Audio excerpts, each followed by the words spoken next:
Thank you for joining us here on the Neutral Zone. I am Phil Milani, joined as always by my esteemed colleague, my partner in crime, and the person that I need more than anybody on this Monday, and that's at Aric DiLalla. Phil, I'm here for you. I'm here. Don't weep.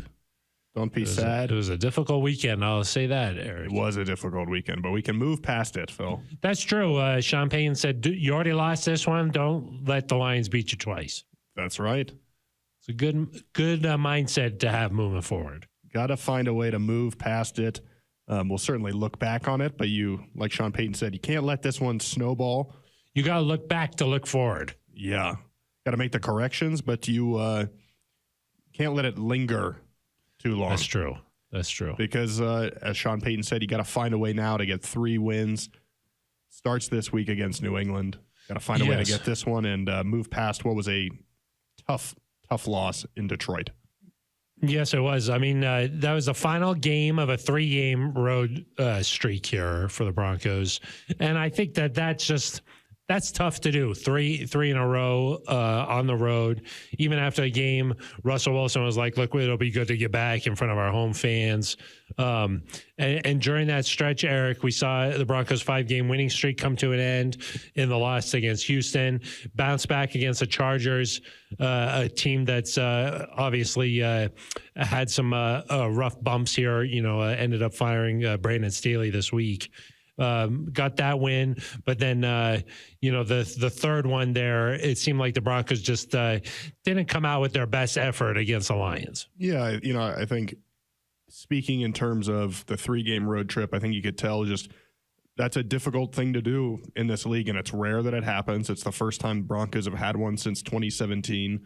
But Phil, they've now had 10 3-game road trips since the merger in 1970, and they've never won more than 1 game. Yeah. And that includes some pretty good teams. The 97 team that won the Super Bowl had a 3-game road stretch, won just 1 game. One of them. I believe a couple years ago, a couple of teams that, have pplayed in Super Bowls had them, struggled as well. I mean, it's just a tough thing to do when, especially this past week, you're on a short week, you leave Friday, you just don't have the time to recover and kind of have the advantages that go with being at home. And I think Sean Payton, he mentioned the impact that playing 3 games in 13 days has on a team. Could have had a practice here on Monday as they were recording this, and Sean Payton decided, hey, let's just give the guys some rest here. They'll be back in Wednesday and just kind of reset, refocus before they go forward. But I do think that when we went into this game, there was a sense of, hey, here's a great opportunity, and it's easy 1 week at a time to kind of put things on their own and not think holistically about, okay, this is still part of the 3-game road trip even after a win. And maybe that just kind of caught up with them a little bit in Detroit. Certainly not the only reason why they lost. Don't want to use it as an excuse, but there's a reason why 3-game road trips are hard. And certainly the Lions, as Sean said, kind of kicked their butt on Saturday, and you wonder if that had something to do with it. Yeah, but I think Aric, when I look at this Broncos team right now, I think when the Broncos play their best football, they're capable of beating the Chiefs. They're capable of going on the road and beating the Bills. When this Broncos team is on, they're capable of knocking off some of the better teams in the NFL. But I think the same is true of this Broncos team on the flip side. When they're a little bit off, it doesn't feel like things are going their way. You see the result against Detroit or, some of these games that happened earlier in the season. When the Broncos aren't playing, they're not quite good enough to show up and try and beat some of these teams. And particularly teams that have a lot of speed like the Lions do, you do tend to see some breakdowns. And it felt like to me when the Lions had the ball, a lot of that started with their running game. And Sean Payton even kind of said that on this Monday. Yeah, I think you're right that the Broncos have to kind of play their game, right? Yeah, exactly. And when they've had success like they did against the Chargers, like they did, I guess let's talk more successful teams. The Browns, for example, here in Denver, the Bills on the road, Kansas City when they came here. In those wins, the Broncos played their game, right? Yeah, exactly. They ran the ball well. They threw off play action. They didn't turn the ball over. They got takeaways on defense. They played with a lead. I think we've seen how important that is for this Denver team from a pass rush standpoint. The start of the game. And unfortunately, against Detroit, the Broncos actually started, the first quarter was decent. And I think at that point, it felt like anybody's game. I think I texted you, Phil, that there was some anxiousness inside Ford Field. People, I think Lions fans were kind of like, "Ooh, what's going on?" Because the Lions did not score on their first 3 possessions. Did not have a lot of success. The Broncos on their first possession have a big play to Jerry Jeudy. 40 yards. Mims gets a first down, and it feels like, oh man, hey, if the Broncos score here, you've got a chance to take control of rolling. What this game feels like, make it your type of game. And unfortunately, that fumble by Russell Wilson there gets strip sacked on the naked bootleg. Even though the Broncos don't give up points, that was a big turning point. And kind of, even though it was early, even though it was your first drive, it felt like that's where you got away from the opportunity to play your game. And then the Lions eventually got on the board there. Right. Then scored touchdowns 5 of 6 possessions. They got rolling a little. Yeah. It felt like you had to, that was the chance where you had to take control of the game and make it your game. And unfortunately, against good teams on the road in prime time, when you're on a 3-game road trip, the margins get small, right? You've got to take advantage of every opportunity. And the Broncos couldn't do it there. And even though it was so early, that to me felt like the pivotal moment in the football game. Yeah, and that's 2 weeks in a row, really. The Broncos have come out and had that big turnover early. The defense in both of those situations bails them out. Eventually, they were able to get back on track and beat the Chargers, but not able to do that against the Lions. Eric, I think the Broncos offense had 75 yards at halftime, and 2 of the 2 plays were the majority of those yards with the Jeudy, and then I think Sutton had a big play too. That was like 60-something yards right there on 2 plays. So that just tells you how difficult things were offensively, especially in that first half. Just really unable to get it going a little bit, give the defense a little bit of a breather. Make it a sort of a back and forth game type of thing. It just felt like once Jared Goff got into rhythm there, it was like lights out. I mean, they were able to get a lot of different open pockets. The running game, you knew that was going to be a big priority. Jahmyr Gibbs, Vance Joseph said that he kind of reminded him a little bit of Chris Johnson. Just the speed and the dynamic, playmaking ability that Jahmyr Gibbs brought.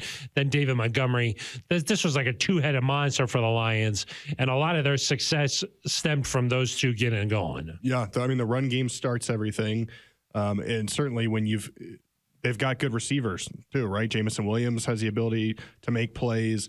Sam Laporta, ends up with 3 touchdowns in the game. They just had a lot of weapons, and it felt like when you let them play their game and their style and not have to worry about being behind and chasing a little bit, and they can rely on all those weapons, it becomes too difficult. You needed to find a way to stop the run and make them one-dimensional. And unfortunately, the Broncos couldn't do that. They stayed 2-dimensional the entire game. I mean, even, we talk about how much success Jared Goff ended up having, but still throughout the game, like Jahmyr Gibbs there was one play, it was 3rd and 10, I believe, in the second half. Oh, yeah, they ran the ball. And they ran the ball on 3rd down and got a first down. Got it, yeah. And that, to me, felt like another critical moment where the Broncos, I believe that was when the Broncos had cut it to 14 after their opening touchdown drive in the second half. It's 21-7, and you're like, man, if the Broncos can get off the field here, maybe there's a chance you get back in this thing. And that was another one that felt like a backbreaker, and so much speed from Gibbs in particular, where he turns the corner. It feels like you've got a decent angle, and you don't have a chance because of how fast he is. Yeah. Especially inside, especially on turf. I mean, this is a Lions team built for that sort of, that dome environment, right? Yeah. And they are tough, but their speed lends itself well to that. And then between Jamison Williams and Laporta, it just became too much for this Denver defense. And Phil, I said this on the post-game show that you do such a nice job with. Thank you very much. Every I appreciate Sunday, that. Thank you very much. This time Saturday. With Nick Ferguson. Whatever it takes, like whenever the Broncos play, that's when we're doing it. That's when we're doing it. That's true. You can rely on that. Yeah. And I said I was down there with Sidney Jones. Oh, yeah. Yeah. On I know Sidney field Jones. level at Ford Field level. Ford at Field. Ford Field, yeah. Ford Field level. It just didn't feel like at any point the Broncos played complementary football. That's true. The first quarter, the defense played well. The offense couldn't get it going. And then in the second half, finally the offense, hey, for only the second time all year, they score a touchdown on their opening drive of the second half. Yeah. And you're like, okay, a little momentum, and boom, the Lions go right down and score. They could never get the complementary piece going that is, again, how this team has won games previously. Yeah, exactly. It was never like the momentum switched completely into the Broncos' favor. It always felt like Detroit had some sort of an answer, and then the Broncos unable to claw out of the hole there that they had dug. Like a lion. Exactly. They couldn't, a lion. They were just roaring the whole night. Couldn't do anything. I will say the speed thing, I think maybe something that the Broncos pay attention to here this offseason, just finding a way to just get a little bit faster on defense. Not sure what area in particular, but I do feel like speed tends to give this defense a little bit of problem, whether it's at the running back position where, Devon Achane with the Dolphins, his speed was an issue. Jahmyr Gibbs. I mean, these running backs nowadays coming out of college, they're just so fast. Jaleel McLaughlin is sort of like that for the Broncos, where that speed, and Sean Payton talked about this on Monday, like if your gap integrity is not like 100% there and there's a little bit of wiggle room, once you break through that first line of defense, you're really talking about a big play here. And that really was a problem for the Broncos there where Gibbs started going. Montgomery had a nice day too. And then it just opened up so much more, particularly over the middle of the field, Eric. And Sean Payton was asked about that on Monday, like, hey, what happened there? Why were there so many gaps there, even in the passing game? And he was like, look, you start to focus a lot on the running game. That's going to open up stuff in the passing game. So it was really, like you mentioned, that two-dimensional aspect to their offense. It was too much to handle. Well, and when they got them in 3rd and long, they had some success for the most part, but they just didn't get them in many of those after that first quarter. And that obviously puts strain on your defense. Vance Joseph talked before the game about how much motion they use and how it's similar to the Dolphins in that standpoint. And he mentioned it's kind of scary as a defense when you've got to deal with all that. And it did prove problematic, and the Broncos hadn't allowed more than 22 points in long time. I think week 5 against the Jets. Yeah. And really one of those, I mean, they allowed 24 because one of those was a defensive touchdown. So it'd been a long time since this team had given up that number of points. It did feel at times a little bit like Detroit was kind of just doing whatever it wanted. Yeah, picking them apart. And I just, I will say that there's an element of concern there, but I think on the flip side, there's not many teams that can do that from a talent standpoint, where you have a Gibbs, a Montgomery, a Laporta, a Jameson Williams, an Amon-Ra St. Brown. We haven't even mentioned him yet. And Goff was super accurate. Yeah. I mean, he played very well. Career high 5 touchdowns for Goff in that one. But I asked Vance this week, I was just chatting, doing some R work. Oh. Yeah. And he was like, look, when he gets in rhythm, Eric, that's when it can become a problem. It felt like maybe the Broncos were missing Nick Benito, or maybe a little bit. Some of that pressure that we had seen weeks prior lead to maybe some turnovers or a big play, a change of momentum. It was missing a little bit. I was like, oh gosh, if the Broncos could get a turnover here or something like that, a spark, that could really help them out. And it just never happened. Yeah. And I think some of that, the blitzes the Broncos brought this week didn't get home quite as much as they have in the past. And to their credit, the Lions did a nice job blocking. I believe it was the first time their offensive line in quite a while has played together. They got healthy, got a couple of their people center back. came back. Ragnow came back. Decker came back. So they were healthy. That's a good offensive line when they've got everybody. Yeah. But yeah, the Broncos have to find a way to get more pressure. Obviously can't allow that number of points and hope to have success. But I do think that you look at some of the opponents down the stretch here for the Broncos, not to say they don't have guys that can hurt you, but I don't think they have that number of guys that can hurt you in that way. Yeah, exactly. Yeah. I mean, that's a good offense. I mean, I think that was a top five offense coming in. So, they're clearly capable of doing it. And it just kind of shows you, Eric, to me, like how much of a week-to-week matchup driven league that this is, where 1 week the Chicago Bears can go and beat the Lions, and really both times the Bears against the Lions, Chicago had a lot of success there, and same with the Broncos. They can go and beat the Chiefs or beat the Bills and then go out and have a rough outing against the Lions. It's just such a matchup driven league that where if there's a couple of matchups that go in one team's favor, they're able to exploit that and really have it change the outcome of the game. And I think, to be fair too, we talk about, during the Broncos 5-game winning streak, they were at home for 4 of those games. I think we saw the impact that home field advantage had for the Broncos. That place was Ford Field was as loud as any stadium the Broncos have played in this year, and certainly several years. They had a nice little saxophone on the national anthem. I heard about that saxophone. People were fired up. It was loud in there. And this is a Detroit team that had struggled the last few weeks, like you mentioned, and I think was really motivated to get back on track, get a home win in prime time. They're playing to win the division. Yeah, they can clinch a playoff spot depending on the outcome on Monday night tonight. I mean, this was a team. Dan Campbell obviously wants to beat Sean Payton, his mentor. So this was a team trying to eat some kneecaps. Yeah, they got some kneecaps. I was like, they're going for the 4th down touchdown here, huh? This is sort of a kneecap play.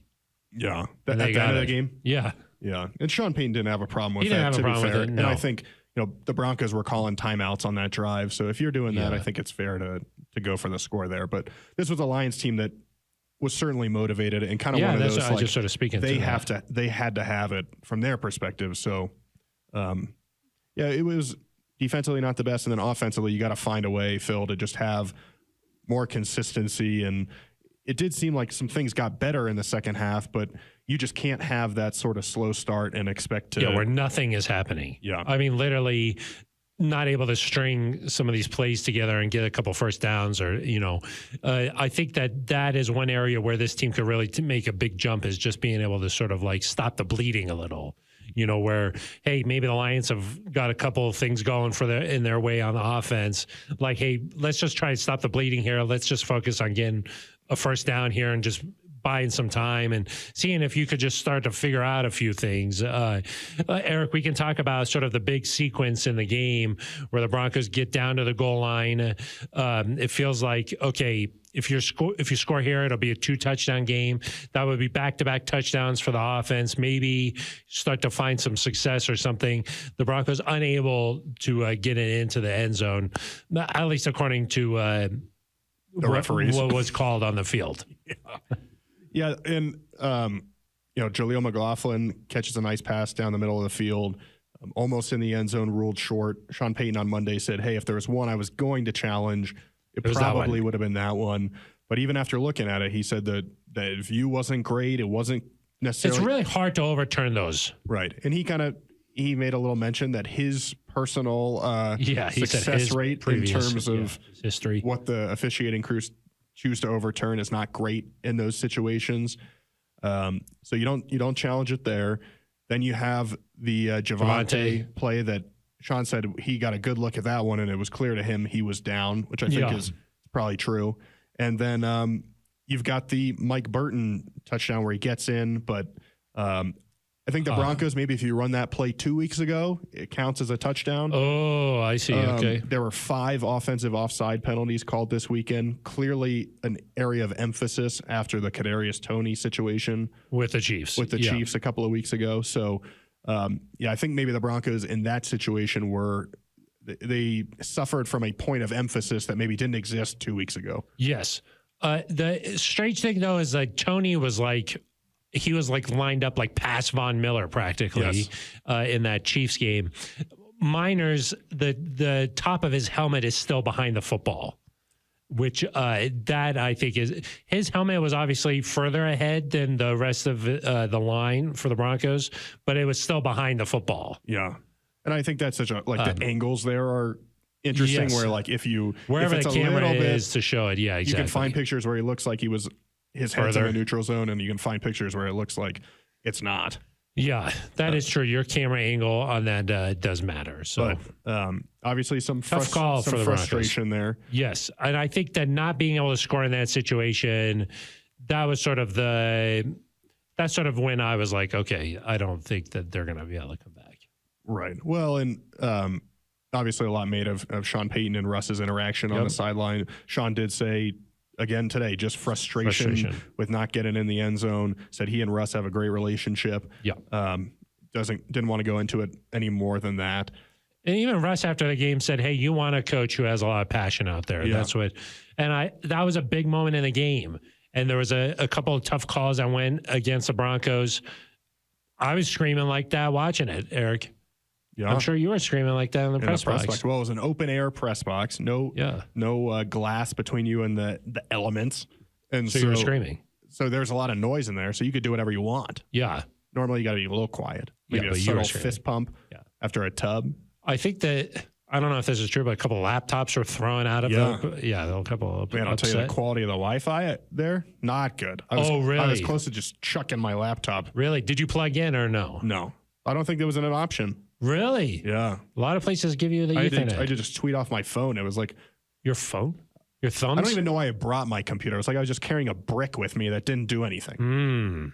Wow. It was frustrating. I mean, if they were frustrated about the touchdown, you were battling the elements. I was like, what is going on with this Wi-Fi? You're like, this game's indoors, but I'm still facing tough conditions. Like, it says there's a media network, but it doesn't work. Oh. So that was frustrating. Oh, got it. So these are the type of things I deal with that you got to fight back from, and I don't think I did a good job. I let it get in my head a little bit. It was a media net not work. Yeah, media not work. Yeah, media not work. That's true. Yeah. It was very frustrating. I was angry. Yeah. I was angry. Maybe you had the wrong password. Maybe. Yeah. Yeah. Unable to overcome. They changed the password, but I didn't hear the audible because it was so loud. Yeah. They're like, kill. And you're like, what? Yeah. I'm just typing media 23 and it's not working. And it's not working. Yeah. Very frustrating. Wow. They called 2 passwords in the huddle. I didn't get the check. You didn't get the check. Yeah. 2-way go on the password. That's true. Yeah. Not on the same page. I was trying to stop one password, but the other password got loose and I couldn't get it. It was like kind of like Judy against the Chargers. Like he was like wide open, and then you were like, "Oh, where's the ball? Where's the password coming in?" And then you didn't come down with it. Yeah. Or maybe you got you got one part of the password correct, but not both parts. That's possible. It's possible. Yeah. I don't know. You want to keep going? Yeah, we could. I will say I didn't think that part of the game was as big a deal as maybe some, just because, especially in retrospect, the Lions went right down and scored again. Yeah, but you never know. If you score a touchdown there, maybe it starts to change the feel. Yeah, it didn't the previous time. That is true. After the Broncos scored that touchdown, then right to 28-7. Yeah. And so I didn't, at that point you can make it 28-14. Maybe it makes you feel better after the game in terms of like, oh, we kept fighting. We were in this. We, every chance we had to respond. Maybe the score looks respectable, but I don't think in terms of I saw somebody, because people were like, why did the Broncos kick a field goal there? And somebody tweeted out that 4th down bot thing. And there really wasn't that big of a difference between going for it and kicking a field goal, because at that point, the win probability was so low anyway.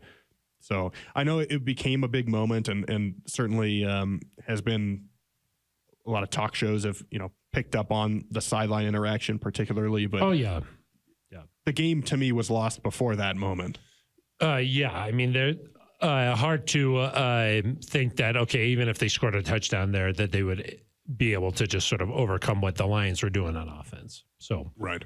That was a tough moment, but I do think that this Broncos offense is capable of playing a lot better than it did against the Lions. Yeah, and I think one of those areas where it has to be better is in the run game. Yeah. Sean Payton talked Monday and said, we haven't really run the ball well since Cleveland, which is 3 games ago at this point. He was asked whether Samaje Perine could see a little bit more action because Javonte Williams' yards per carry hasn't been as good the last couple of weeks. And Perine maybe has that burst a little bit. Yeah, Perine tends to come in like sort of in some of those 2-minute drives, some obvious like passing situations. Like he comes in very specific scenarios where maybe everybody's expecting a pass and it's a handoff and he rips off a huge chunk, or like he tends to be available for those little flip outs, and so like he's having a lot of production in those scenarios. Right. And I think Sean Payton kind of pointed to that when asked about it. He did say they'd look at everything and review how many carries, how many targets everybody's getting. But he did say, hey, some of Javante's carries are coming in different situations. It's first and 10 and you're trying to run the football. Or it's 3rd and 1 and everybody knows you're going to run and you're trying to run the football. Those are different. You're just scenarios. trying to get 1 yard. Right. You're not trying to get a big chunk down the field. Right. Exactly. So, but I do think going back to identity and how the Broncos want to play, you've got to find a way to be better in the run game. Down the stretch, and it's going to be a challenge this week against New England. They're very good against the run, and so and they take away your top option. Yeah, Bill Belichick tends to just sort of do that as a philosophy, right? Saying like, look, the Broncos like to throw it to Cortland Sutton. Let's remove that and see what they can do. Right. That's sort of a hallmark of a Bill Belichick coach team. So we'll have to see how the Broncos offense can get back on track, but certainly have to be able to put those drives together, score in clutch moments. Protect the football. Protect the football. There are a couple situations where I felt like the Broncos were close to getting something going, and they just couldn't string them together. Or a negative play impacted them too much. A lot of pressure on Russell Wilson, I will say, and some of that is a product of you're down, so you got to start throwing the football a lot. But I will say the protection, he got a lot of hits. Eric, and I thought, Aaron Glenn did a nice job for the Lions. Sean Payton was even complimentary on Monday, just saying, look, they did a nice job. But they were bringing pressure from a lot of different places, and I'm sure Russ was feeling it on Sunday just because he took a couple of big hits too. Like there was a corner blitz that he just didn't see that guy come in because typically the corner was like from so far out, it's rare to have that guy blitz.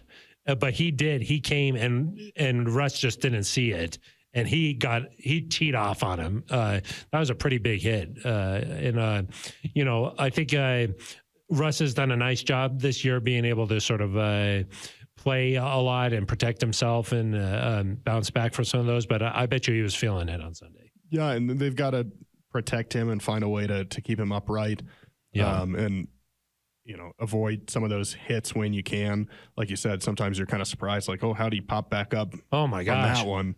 I was like, God, he got beat. And it's obviously critical, I think, for this team to keep Russ available. And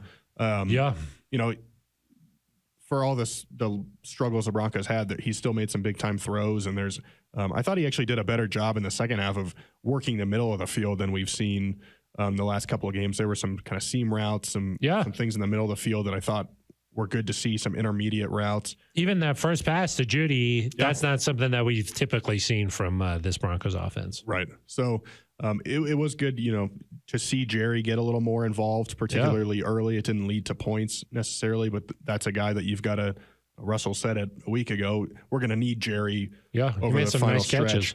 And he had a nice kind of bounce back, if you will. I believe it was his most productive game of the this year, season. right? It felt like it for sure. Yeah. I mean, he was just able to, he was like solid, you know what I mean? Like, and some of those catches were not easy. So, Eric, I do think as sort of frustrating as that game was and as like down as it kind of feels, this Broncos team still has a lot to play for over these final three weeks. You're talking about the Patriots on Christmas Eve, and then they have the Chargers at home, and then you have you go on the road and play the Las Vegas Raiders. So these are three very winnable games for the Broncos. Two of them have interim head coaches. Two of these teams. Oh, yeah. Interim head coaches. Bill Belichick, there's been a lot of speculation about the season that they've had there in New England this year. And all of them are playing quarterbacks that did not start the season for them as their starters. So these are three teams that we're definitely expecting different seasons. Certainly New England, I think there was a lot of talk at the beginning of the year, like, hey, maybe this team is going to find a way to get back into the mix there in the AFC East. And, with Bill Belichick, you're always going to be in the mix. So their season has not gone the way that they were hoping for. The Chargers really, we saw them just a week ago. That's a team that thought that they were going to have Super Bowl aspirations. And then even the Raiders thought maybe they were going to be able to just take that next step. They got Jimmy G, and they just sort of had a lot of hope at the beginning of the season. But these are three definitely winnable games for the Broncos. And if they just take care of business there, focus on what they can control, let's see how the other pieces fall. But, the Broncos still have a great opportunity to get to 10 wins. Yeah. Obviously it starts with New England, and they've been competitive against some of these teams, and they jump out to a big win on the road on Thursday night against Pittsburgh, end up holding on for the victory. They played Kansas City pretty tough in the first half at home. Certainly they beat Buffalo earlier in the year. So this is a team that if you don't take them seriously and you make mistakes and you don't find a way to have some success on offense and you don't clean things up on defense, they'll beat you. Yeah. I know they have 3 wins, and it is not a team that's had a lot of success this year, but they've been in some close games. And, the Broncos better make sure they're ready to go and clean some of these things up, because otherwise, boom, just like that. We talk about winning the last 3, but Sean Payton said it's got to start with this one. Yeah. And if you're not careful this week, it could just be done before you even get a chance to make that happen. I like talking about all 3. Yeah, I think so too. I think it's possible to do it, certainly. And and I think definitely the expectation should be that you win these next 2 at home. Yes. The Broncos have had a lot of success at home over the last few weeks during that winning streak, won 4 in a row at home, right? And if you can find a way to get these 2, you give yourself a great chance to go the last week of the season, maybe a win and get in situation. Yeah. Need some help. I do think that, if this Broncos team is like, hey, we're a playoff team, we're good enough to be in the playoffs, these are 3 games that you should probably win. Playoff teams should be able to win these games here. So I think a lot is still really on the table for the Broncos. A lot of these results this past weekend did not go in the Broncos' favor. A lot of really close games, too, that were like, oh, my gosh, are you kidding me? The teams with leads that blew them late that would have really helped the Broncos. The Bears could have held on there, but Joe Flacco decided to just look like vintage. Hail Mary in their arms. Bounced right off his hands. Maybe catch that one. I think that it appears easier. I'm like, oh, why didn't you how did you miss that? Yeah. But I think it's a lot harder. Yeah, that one hurt. Houston comes back to beat Houston in overtime without C.J. Stroud. Cincinnati on Saturday. Minnesota had that game. Yep. Unable to convert the tush-push back-to-back plays in overtime. True. Also, almost had a couple ties there with the clock started to go down. With Houston. Boy, I really thought Minnesota was going to win that game. I was like, they're almost in field goal position here. All they needed to do was get literally a couple of inches, and they could not. 2 times in a row, couldn't do it. Nick Mullins could not pull that off. No, he turned the ball over too many times. Funny how you can just become a huge fan of one of these teams. You know, I'm like, I was a big Vikings fan there for a few minutes. That's true. Now, I will say everybody is kind of freaking out like, oh, the Broncos playoff odds are at 20% right now. No. If you win these 3, they jump up, right? And let's get the calculator out. And I think that something that is in the Broncos' favor is that they don't play any of these teams down the stretch. And so no, they're playoff teams. So it's New England, Los Angeles, and Las Vegas are not in the playoff race. And so you get to play some teams that have losing records, whereas Houston plays Cleveland this week. That's a big game. Cincinnati plays Pittsburgh this week. Indy's going to play Houston. Pittsburgh still plays, Cincinnati and Cleveland still play each other. Yeah. So there are some games where these teams are going to kind of take care of themselves. There's going to be some guaranteed losses in the mix there. Right. Or some nice ties maybe. Oh, yeah. You can see that. Yeah. It's Christmas time. You get a nice tie. Yeah. That's true. That's a good point. You get a tie. I would say that if the Broncos get to 10 wins, there would have to be kind of an unlikely scenario happen for them to get left out. Yeah. And it's probably likely at this point that if they get in, it would be at the 7 seed. But had they won in Detroit, you're talking about 6 seed, maybe 5 seed even. And so, and maybe even if Kansas City were to slip up, that is pretty much gone at this point. I think. Kansas City would have to lose 2 of the next 3 for that to be possible, which seems unlikely. Yes. But this is, I will say one thing to watch that, we talk about some of these teams, Pittsburgh, Indy, Houston, Cleveland, Cincinnati. The Buffalo-Miami situation is interesting because... Looming. Would you say looming? I would say it's looming because if the Bills beat Miami head to head, and the Dolphins don't win their next two, Buffalo wins that division, and all of a sudden Miami's in the You don't want to be in a race. tiebreaker situation with Miami. Right. Because you lost to Miami.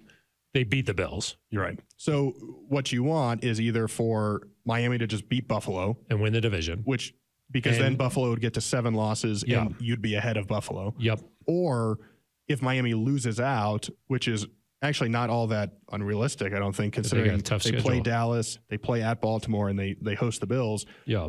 Then Miami would just be below you as well, and you'd be okay. So what you don't want to happen is have Miami like win one of the next two and then lose to Buffalo. Then they're both probably going to get playoff spots, and then you need more help from Indy, Houston, Cincinnati. But again, these are all kind of like a very specific combination. I think the focus right now has to be get to 10 wins. Get to 10. And hopefully things work out in a way where because of your AFC record, because you've got some head-to-heads, you'd be okay and it'll probably make it. Yeah, because you got 3 AFC opponents coming up here. So if you win all 3, that's going to improve your conference record. And also you can't, if you're the Broncos, you can't worry about it. But if you're just fans paying attention here, I think that if you get 10 wins, that's a major accomplishment for this team, and let the cards fall as they may. I mean, even if it'll feel disappointing, right? If you end up with 9 wins and go 9-8, but still, if you look at it and you winning record would be, you think, oh, we went 8-3 after a 1-5 start. That's still a good stretch there. It'd be the first time the Broncos have a winning record since 2016. It's obviously not the goal, but even if you got to, like you said, 10 wins and you don't make the playoffs, you're looking at 8-2 down the stretch.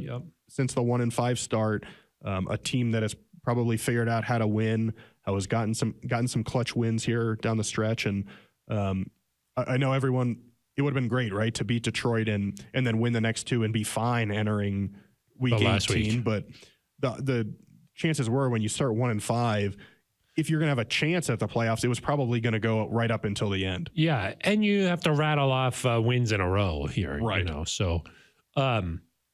Yeah, I just think that, hey, this is such a week-to-week league that when you lose, you feel like everything's terrible, and when you win, you feel like everything's going in your way. So, like, when you lose to Houston, you're like, oh, the streak's over. Like, this was not good. You beat the Chargers. Okay, everything's fine again. You lose to the Lions. Everything's bad again. Hard to ride that roller coaster of emotions. Probably a good reason why you got guys like Russell Wilson who really just sort of stay level-headed, never get too high, never get too low. And Sean talked about it again on Monday here, just like the leadership in the Broncos locker room, the experience there with some of these guys who've gone through these hard games. You're going to have to rely on them. Right. And I will say schedule-wise, we've talked about it a little bit, but you're not facing you're not going to Baltimore. You're not playing the Chiefs the last stretch. It doesn't mean that these teams can't beat you and aren't good enough to beat you, but you're not looking at it's not a scenario where, hey, we've got to go 3-0 against a brutally tough schedule. Yeah. I mean, on the flip side of that, if you're playing one of these teams that are in the mix, at least it's in your hands. You're like, okay, if we win this, that's a loss for them. But like if you're, I'm trying to think of one of the teams that has a tough schedule down the stretch, like Pittsburgh, for example, still has to play Baltimore, still has to play Cincinnati. Like tough teams. A tough stretch here. Still has to go to Seattle. This is about as good of a 3-game stretch as you could ask for to finish up the season for the Broncos. And Phil, if you look back all the way to before the season when we kind of went through the schedule, it didn't happen the way I expected. I didn't think 1-5 and then get back to 7-7.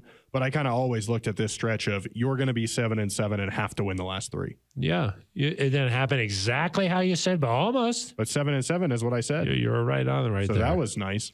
Yeah, it's kind of like you're a genius. The 10-win theory, as our friend Ike talks about. You just get to the 10. It's always been about that. Oh, it's always been about 10 for the Broncos. Yeah. It just doesn't matter and how they've got a chance, which is, I think, if you looked at the schedule, even like when you were after wins over the Bills, right? Mm-hmm. After you got that and you were saying, okay, well, how can we set ourselves up? You probably would have said, hey, if we can get to 10 still.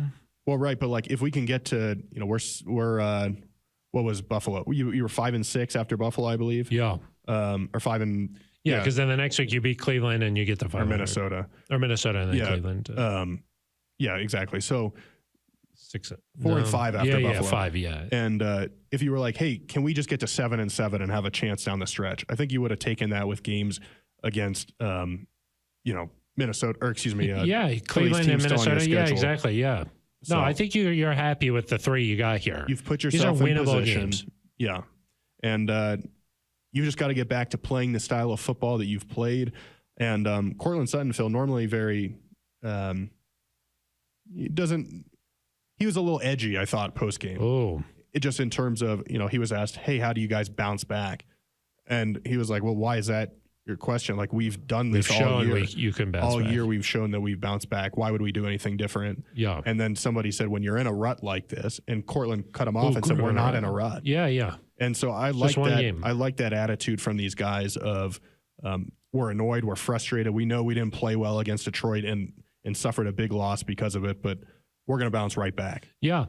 I think the thing is some of the fundamental breakdowns that happened against the Lions, I think you can just clean those up.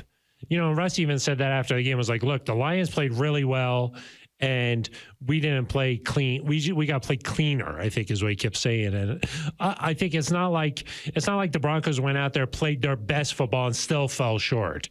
You know what I mean? There's a lot that the Broncos sort of just did on their own that didn't work out right. So, I'd rather be in that situation where you're like, look, we got to clean things up in-house here, then we'll be okay. You give a lot of the credit to the Lions because they did a heck of a job. But there were some fundamental things where you're like, look, your gap integrity wasn't right there. You're going behind guys where you should be cutting in front of them. You clean those things up, you're going to be in a better spot. I think that's sort of the feel here is that, look, if the Broncos play how they should win these 3 games. Right. You know what I mean? And that's sort of the mindset here. And I do think there's a big benefit of playing at home, coming back, getting a few days of rest like we talked about before. And, I think from how you handle things, Sean Payton talking about, this is a chance to give these guys some rest, be back at home, have the crowd. I know it's Christmas Eve. I know some people may not want to make the trip out, but hopefully it's as packed as it can be and people Santa are loud. Might be, and yeah, maybe Santa's there. You see Harlan during the game? No. There was a couple dressed up as Santa and Mrs. Claus, and they were leaving, or they were going up the stairs. It was still early in the game, and he was like, yeah, they got a busy weekend. Smart of them to get out of here early. It's pretty funny. It was a pretty nice line. Kevin's the best. He is very good. He's tremendous. The lines are just really... he did the Miami game and also this game, so maybe you don't want Kevin anymore. Yeah, I heard he said that the Lions' offense was having the time of its life. He said something like that too. Yeah, I think coming back from a commercial break, which is also a little tongue in cheek there. Kevin is really good at that. Yeah, where he says stuff and you're like, "That's funny." Good recall. Like if you're paying attention, 6 years ago. Yeah, if you're paying attention, it's funny. Do you know what I mean? Right. And he's good at that. I don't think anybody's feelings get hurt there, but it's just a little bit of it's a little something. Barb. Yeah, yeah, exactly. There you go. Yeah, I do like that. It was a tough loss, Phil. Santa could be there at the game. Oh yeah, the Broncos game. That's true. I hope I hope it's loud. I hope need some Mile High magic here maybe over the last few weeks. Oh yeah, it's a magical night. Yeah, if you think about it. You think Dulcich is going to come back down here? Oh, down the stretch here? Talk about him. What do you think? It seemed like maybe he was going to be a go last week, but suffered a little bit of soreness and swelling in his foot. Yeah. You don't want that. Maybe it was like a little bit too much water. Maybe he was drinking too much water. Oh, getting a little water weight. Maybe you fly. Swollen ankles feet. swell up. Exactly. He's been sitting in front of his computer for too long. Sean Payton did clarify it has nothing to do with the hamstring. Still healthy there, which is good because obviously that's been the problem the last couple of years. It sounds like they'll see where he is this week. Said he expects him to play. Expects him to play over the final 3 weeks. And obviously if you could have him for a potential postseason game, that'd be big too. But got to win these to get there. And, we'll see. I don't know if he'll play this week or not. It did sound more precautionary rather than like something terrible happened. Yeah. But certainly the Broncos could use somebody. Oh my gosh, like he would him. be a huge difference. There was one play in I can't remember if the Broncos scored or not on the drive. There was a second half play where Lucas Kroll kind of had an opportunity to catch one. Yeah, he got knocked out of his hands. Couldn't make the play. Kind of boxed out the defender. I feel like a Greg Dulcich makes that play. Oh, and just that's the type of caliber athlete he is. We know soft hands. We used to hear about Greg Dulcich. Buttery. Yeah, smooth. Buttery, smooth.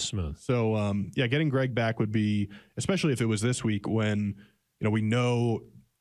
Sean Payton said, hey, we saw the Lions take Cortland Sutton away from us. You need another Expects New England to do the same thing probably. Can you get Jerry Jeudy and Greg Dulcich going a little bit this week? It would be big if Greg could get back. He just provides an element that the Broncos offense currently doesn't necessarily have, like in terms of that intermediate sort of the speed the and the valve. Exactly. Yeah.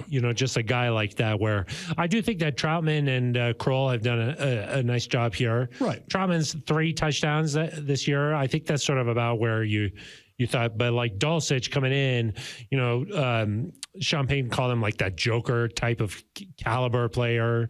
And, you felt like, okay, maybe he's going to have a big season, and you just removed that essentially all year. Right. Yeah. And that's been a missing piece here for this offense. Yeah, they could use him for sure. And Troutman, that's not his game. And Kroll is just still a young guy that has made some good plays. But obviously, I think you expect Dulcich's talent level to be a little higher just based on where he was drafted, kind of what he did in college.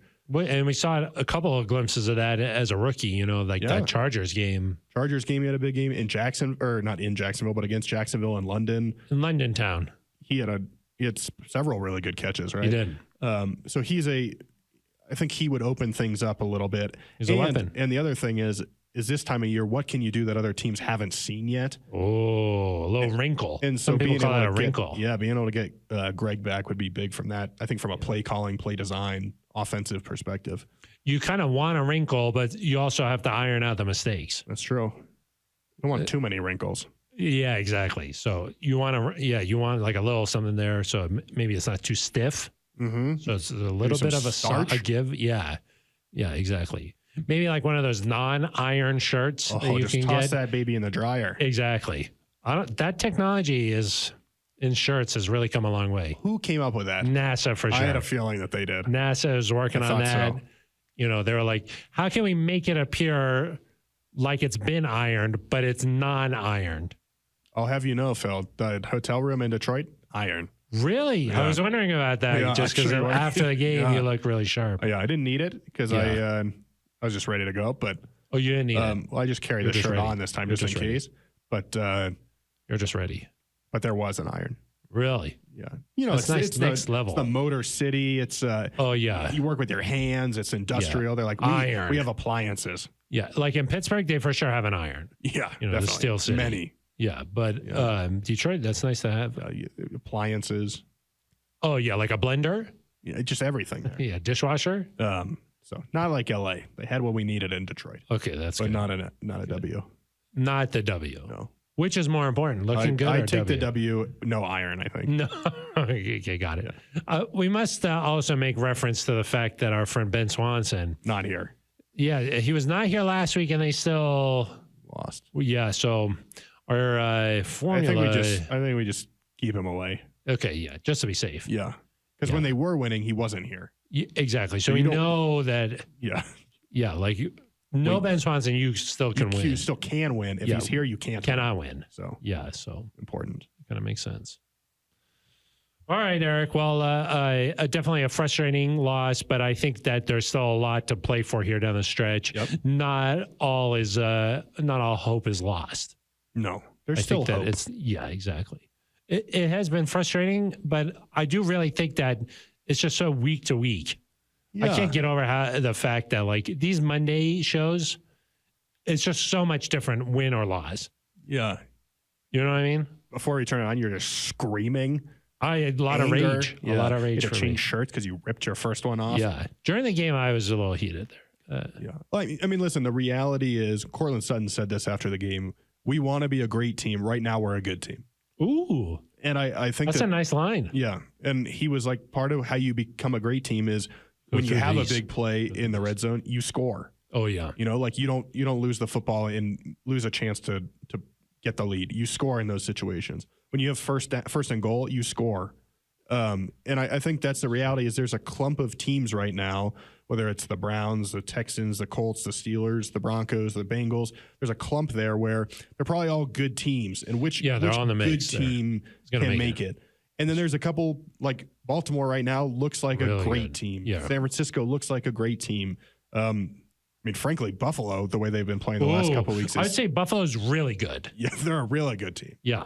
And we know when the Broncos play well, they can be a really good team. Yeah. But I do think kind of the reality is there's tiers right now, and not to say the Broncos can't get hot if they make it into the postseason, but this is right now who the Broncos are. They're a team that's fighting back from 1-5, that's about 500, that can play with anybody and beat anybody on its best game, on its best day. Yeah. But when they don't play well, a really good team is probably gonna do win. what Detroit did. Yeah, exactly. And so can the Broncos get back to being that really good team, being who they are, and go on a run here? Yeah. And it starts with New England. Yes, it does. So we'll have a Thursday episode coming up. And it'll come up on Thursday. Yeah. Crazy. Well, I was going to say that's when we'll go in depth. Yeah. This wasn't in depth. This was just not in depth. This was just sort of a peek. Yeah. A sneak peek, if Next you will. one will be at least twice as long. Yeah. And also maybe some holiday-themed motifs. You love a good motif. I love this, where you just kind of make some comparisons, maybe some jokes, some laughs, some cheer, really, holiday cheer. Yeah. When you go to the dentist sometimes, after you lose your baby canines, you're like, what's going to happen next? They say motif. Motif come out. Yeah, that's true. Motifing. Yeah. Teething ring. Yeah. Nice. That was nice. Thank you. Yeah. Phil, we should say, just as an early warning, I don't think there will be a Christmas Day episode. Oh, on the Monday. Next Monday. Next Monday. It'll come out be Tuesday. So it's like one last present. You get to unwrap one more present the next day. Yeah, exactly. We'll just push it back. So don't be scared. It'll be okay. It'll be okay. Yeah, don't worry. It'll be Monday. No, it won't. I'm sorry, Tuesday. Tuesday the day after. Yeah. It's right. See? I try to sneak it in just to make sure you're paying attention. Yeah. But we'll be back on Thursday before that, Thursday. and we'll get into it all with the Patriots. We'll get deep dive on the Patriots. Until then, Eric, that's going to do it for us for Aric DiLalla. I am Phil Milani. You've been listening to The Neutral Zone.